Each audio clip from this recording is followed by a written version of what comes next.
আসসালামু আলাইকুম।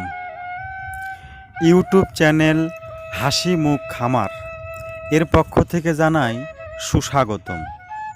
দেশে ও দেশের বাহিরে যে যেখান থেকেই আমার এই প্রতিবেদনটি উপভোগ করতেছেন, সবার প্রতি রইল আমার এক বুক ভালোবাসা।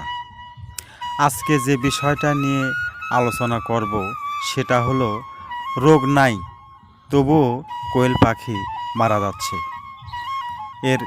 এই বিষয়ে কিছু আলোচনা, আশা করি আলোচনাটি পুরোপুরি শুনবেন।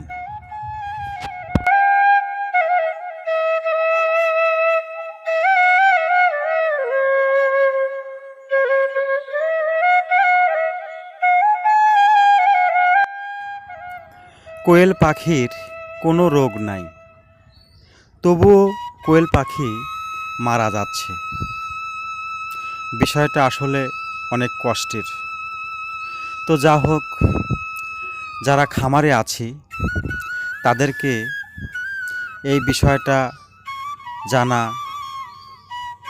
খুবই দরকার, কারণ কিছু কিছু তুচ্ছ বিষয় আমরা গায়ে লাগাই না, এ কারণেই পাখিগুলো মারা যায়।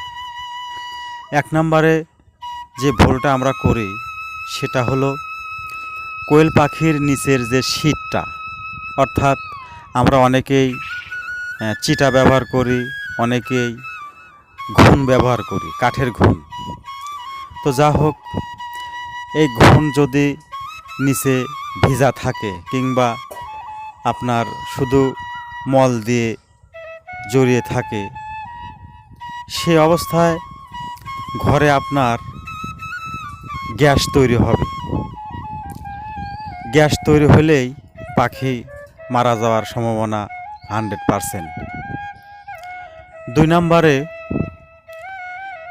আমরা কোয়েল পাখির যে ভিটামিন হোক, ক্যালসিয়াম হোক, যে ডোজটা আমরা ব্যবহার করি তার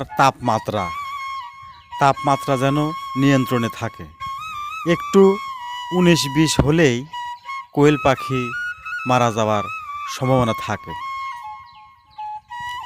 আরও অন্য বিষয় হলো, যে ঘরটিতে আমরা পাখি রাখব সেই ঘরটিতে ক্যাপাসিটি কত সেটা অবশ্যই আপনাদের জানতে হবে।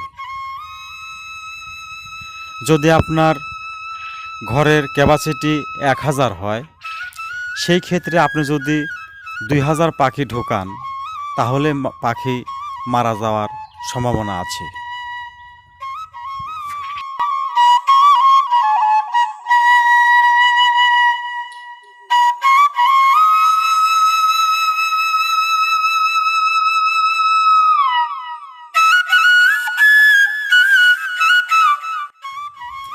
যা হোক, যে কথাগুলো আপনাদের আমি বললাম, এই বিষয়ে আপনাদের 100% শিওর সচেতন থাকতে হবে।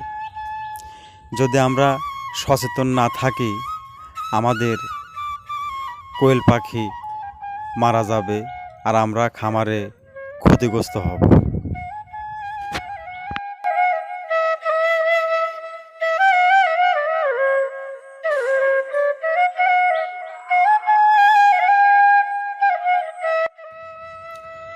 আশা করি আমার কথাগুলো আপনারা বুঝতে পেরেছেন।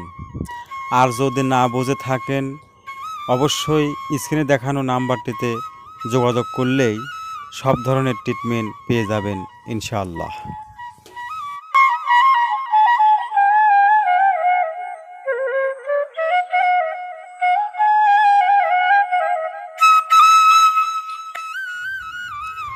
আর একটি কথা না বললেই নয়, যদি আমার চ্যানেলে আপনি নতুন হয়ে থাকেন, অবশ্যই নতুন নতুন ভিডিও পেতে চ্যানেলটির সঙ্গেই থাকবেন। ধন্যবাদ সবাইকে। ভালো ও সুস্থ থাকবেন।